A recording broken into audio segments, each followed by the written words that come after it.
Welcome back, ladies and gentlemen. Today we're going to be talking about finding a whole, but in this case, we're going to be concentrating on the idea of what happens when our percent is actually greater than 100%. So the idea we're trying to get is we can't actually have more than a whole.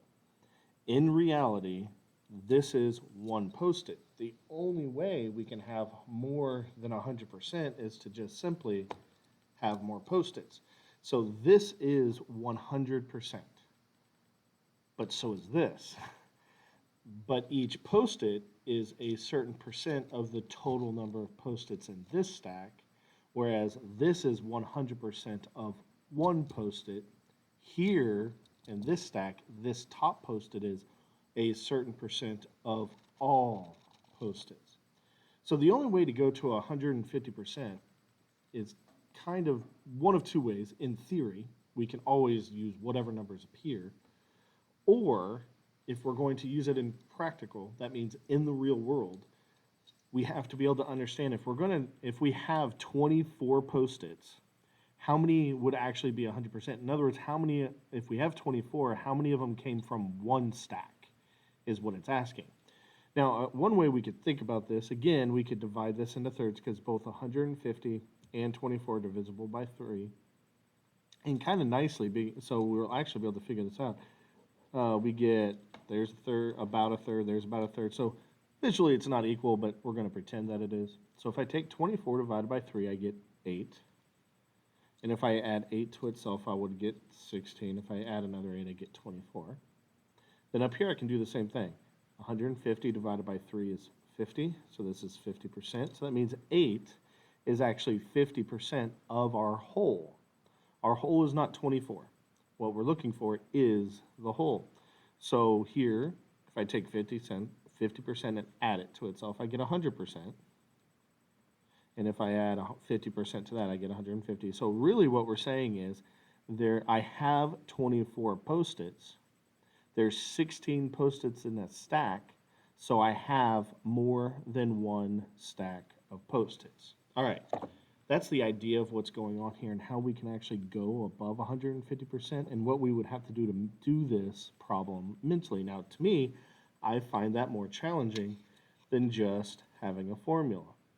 In other words, more challenging is not an inability to think of it, it's the ability to get the correct answer the majority of the time, and Union says 75% of the time. So what I'm going to do is I'm going to start out with my formula, and then I'm going to make sure to kind of basically just copy down the stuff that never changes. That's my fraction. Bring this back just for a minute. My fraction bar never changed, my equal sign never changed, my other fraction bar never changed, and my 100. If you've noticed, there's going to be a common theme about things that change and things that don't. The things that change are what we're looking for. The things that don't give us our starting point. So this is where I'm starting. Now I need to translate each piece of what's missing.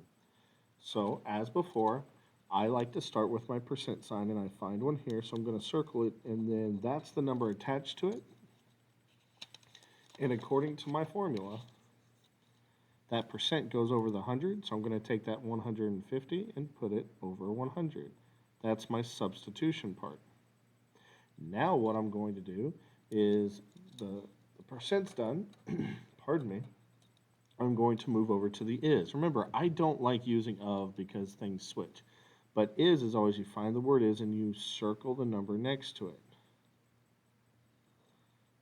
And then again, we replace it. Just like the 150 was attached to that percent, it replaced the percent. That 24 is attached to the word is. So I'm going to replace the word with is 24. So they're in the same place, the upper left. That leaves me with finding my variable. In this case, again, I always like to use x. So here's what I'm solving. I'm going to show you a problem of one of the 3 methods that we've been talking about.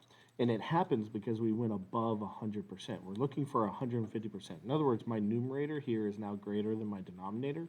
So we actually run into a problem when we're doing the conversion method. When I'm doing the conversion method, normally what I'm going to do is I'm just going to rewrite, and then I'm going to convert this fraction. And so far, there's nothing going to be wrong with that. Remember, we take 150 and we divide it by 100 and we get 1.5. Okay, up till here, I'm perfectly fine. The problem's going to be in the next part. Normally, what we've been doing is we've been taking whatever's numbers left, because remember, we've converted these two, so they're gone. They've turned into this. So we're going to take whatever number's left, and I kind of want to do this. I want to write it next to it, so it's a little bit more illustrative. And we have been multiplying. Here's going to be the problem. Because this number is larger than 100, I actually need to divide it. It's the whole reason. So if I take 1.5 divided by 24, I'm going to get my trusty calculator because I'm dividing a fraction or a decimal.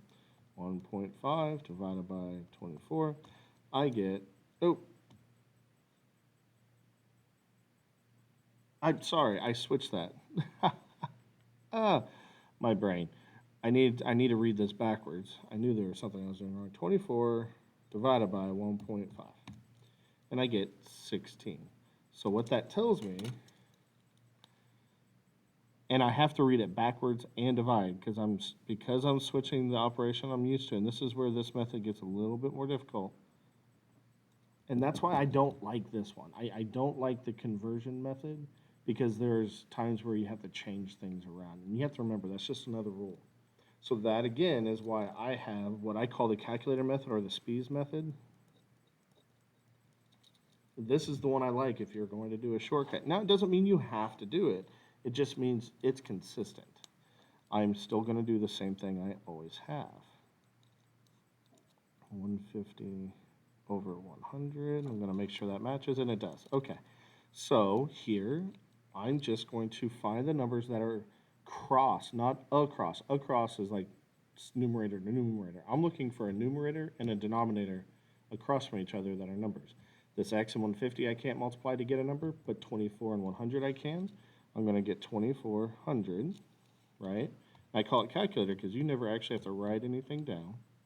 So if I wanted to, I could show 24 times 100 equals, and then I just divide by whatever's left. I don't care what that number is. I hit divide, and then I hit the number, and that's going to be it. So I'm going to divide by the number that's left. I'm going to get 16, so x equals 16. So here we got 16 at the end, remember, but we had to kind of change things around, think about it a little bit differently. Here I did the exact same thing I'm used to, and again, I've lost track of how I want to color coordinate this. Here we go. And then this is the formula method. This is the one that's tried and true. You never really have to think about it. If you do this, you just go through the motions. You rewrite.